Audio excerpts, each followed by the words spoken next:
Hi there, today we're going to talk about a deluxe edition book from Image. This is Something is Killing the Children, Volume 1, or rather they call it Book 1. This is the very successful series from James Tynion. It collects the first full story. It's about 3 trades worth in there. Just a quick overview on what the story is. You've got Erica Slaughter. She is a monster hunter who comes into a town where children are being killed by these creatures. Only children can see them, and also Erica can as well. She is part of the House of Slaughter. You find that there are different sects and houses that deal with these monsters.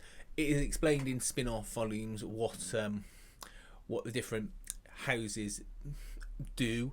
I won't get too into that right now. I might even make a second video on it because it's a popular book and people might want to know, but it's explained pretty straightforward to people. And she goes to this town, sort of walks in, the sort of girl with no name as it were, and sorts out these monsters. Because adults can't see them, they don't know what's going on, and it culminates in this big showdown in the school gym where all the town is in there and they see some unexplainable shit happen. Erica's a great character. I really like her. I think she's going to be a sort of cult figure, when it comes to Comic-Cons and people liking her. She's sort of got the heat that maybe Cassie Hack should have got, I suppose, from the Hack / series. They have spun this book off into House of Slaughter as well, which looks at the history and background of the House of Slaughter and other side characters.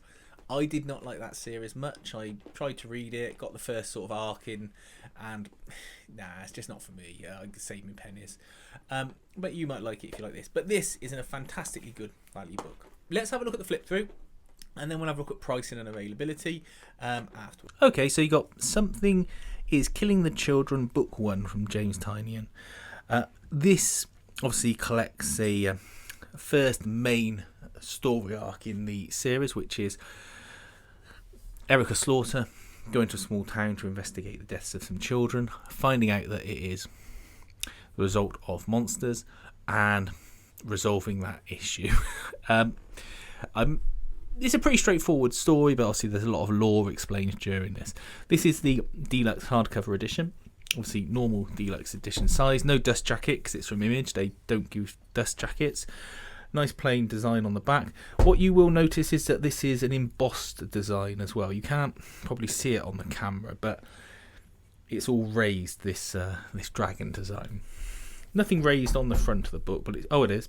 Her trousers are for some reason. Don't know why that is. But lovely use of colours there with the blacks and the teals. You get a plain black liner page.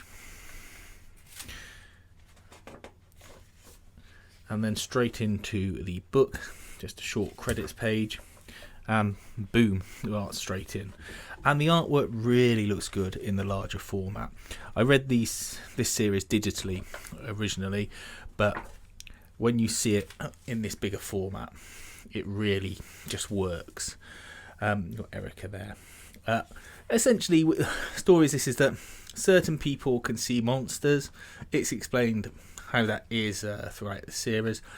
Otherwise, if you were a normal adult, you wouldn't be able to see the monster. You just see something getting torn to shreds, but you wouldn't know why. Anyway, she comes to town where children have brought monsters to them. Again, that's explained in the story, and it's one of the plot points you probably should read to enjoy.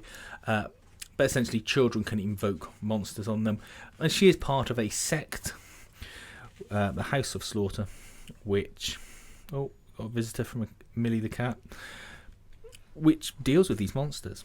You find out as the series develops that there are more divisions to this sect, but ultimately we're interested in Erica's one. Now here you see some of the monsters taking their toll on a group of kids. What's really nice about this is the way that the art works, and that you see Erica, they make her look young, they give her a sort of feel of innocence about her face, but then they also give her this haunted look as well, and that's consistent throughout the series. You feel like she is haunted by what she's seen and what she has to do, and they do try and expand on that in the series and in the spin-off series House of Slaughter. Not a big fan of House of Slaughter, to be honest. I just found it didn't cover the topics I was particularly interested in, let's put it that way, without sounding nasty about any of it. Now, she obviously gets short shrift from certain people in the town, but this has a real movie feel vibe to it. And it's something I say a lot about modern comics, is that you sometimes feel they're almost being written with the sensibilities of a film in place. And here just ends, all the monster hunters have these little stuffed toys, these totems, and they contain the spirit of a monster they have defeated and trapped. And they sometimes give them help, they sometimes try and mislead them, but they're sort of their little sidekick, their companion. Okay, and the story goes on. Now, I'm going to jump ahead to where we get to a lot deeper in the story, because there is a siege on a high school. People start realising bad things are going on, and they all end up gathering in the local sort of high school gym, and you suddenly switch from this monster hunting story where she's all being disbelieved to a survival siege story, and you have others from the House of Slaughter being drafted in, and you get a bit more lore on this. I've still not worked out, after having read this series for quite a few issues now, whether the colouring of people's eyes is meant to be just a dramatic device, or whether there's something genuinely up with that. And I don't know if it's meant to be that certain people are supernatural. We'll see. I'm sure that's something they're keeping close to their chest until they want to reveal it. But you end up having more House of Slaughter people turn up. They deal with the monsters, and there's a sort of a crescendo to the story. And I'm not going to spoil the end of the story. Obviously, Erica survives to fight another day, I think is a given. But beyond that, it is just a fantastic story to read, and a fast read as well. As far as extras in the back go, you get a bit of discussion from the author and the artist in there, a bit on the design and the plot points they wanted to cover. And then you don't really get any covers, you don't get any other sketches. That's your lot. I believe this is available in a slipcover edition, but the premium on the slipcover isn't worth it for me to pay. But a fantastic book, really well put together, really enjoyable, and I look forward to book 2 coming out, because they certainly got enough issues to put one together. Okay, so this is the book prices that you can get it for. I paid about £22 for mine on Amazon, which was a surprise, because normally Amazon isn't always the cheapest place to get these deluxe editions. Sometimes I have to shop around to different websites, but this wasn't a publisher's return mark, anything like that, just a new version. They just seem to have the image ones on relatively cheap prices at the moment. I was looking at the sorry, my dog, Once and Future deluxe edition book 1 as well, and that was only about £25 or so. So yeah, they seem to have come down in price at the moment. But if you know anything about buying these omnibuses and deluxe editions, they vary in price quite a lot, and you have to strike while the iron's hot. You can't and ah over whether you're going to get them or not.